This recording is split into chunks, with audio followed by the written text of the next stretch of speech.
HGHV2, industri berasaskan teknologi dan digital akan memberikan tumpuan kepada pemanfaatan teknologi termaju yang merangkumi kecerdasan buatan, bahan termaju dan pengkomputeran kuantum bagi pemacu utama pertumbuhan industri.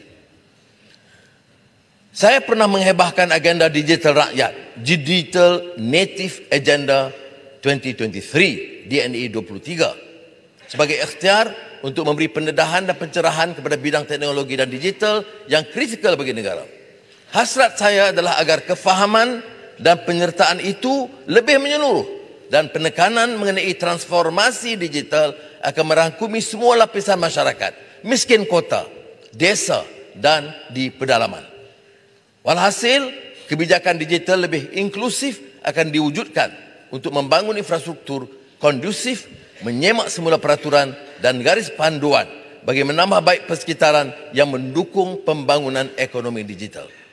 Pemain utama dalam sektor teknologi maklumat dan telekomunikasi seperti Google, Amazon Web Service, Microsoft dan IBM serta tokoh syarikat pemula, startup telah menyatakan minat mereka untuk mendukung usaha bagi melahirkan lebih ramai bakat digital tempatan yang berkemahiran tinggi. Pembangunan syarikat pemula ternyata kritikal dan mendesak bagi mempercepat peralihan struktur ekonomi negara. Syarikat pemula, startup, ternyata lebih demokratik dalam menarik penyertaan lebih ramai bakat dan anak muda yang sanggup meneroka lapangan berkaitan dengan segala risikonya. Justru ekosistem modal teroka akan diperkukuh bagi menyegerakan pembentukan syarikat pemula berasaskan teknologi. Inisiatif khusus akan diperkenal untuk mengumpulkan sumber daripada pelbagai syarikat berkaitan kerajaan GLC termasuk Khazanah Nasional Berhad, KUAP, kumpulan wang persaraan. Tumpuan akan diberikan kepada pelabur dan syarikat pemula yang masih pada peringkat awal dan mereka akan turut diperkasa agar lebih ramai bakat tempatan muncul sebagai pencipta dan pembangun teknologi.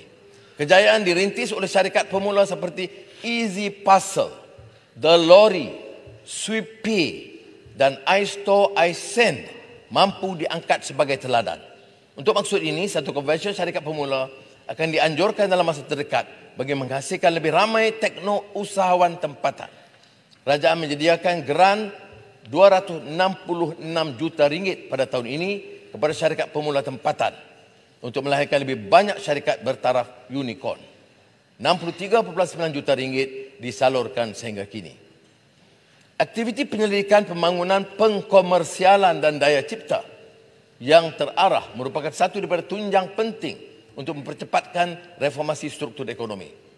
Unit pengurusan penyelidikan akan diperkasa sebagai agensi tunggal bagi meneras dan mengurus aktiviti R&D, NCNI agar lebih cekap dan tuntas. Kerajaan menyasarkan perbelanjaan kasar penyelidikan dan pembangunan kepada KDNK sebanyak 2.5%. Manakala sumbangan perbelanjaan penyelidikan dan pembangunan sektor swasta kepada jumlah keseluruhan perbelanjaan pendidikan dan pembangunan R&D disasarkan sebanyak 70% pada tahun 2025. Dasar inovasi sosial akan diluncurkan pada November ini bagi menggalakkan daya cipta pada peringkat akar umbi.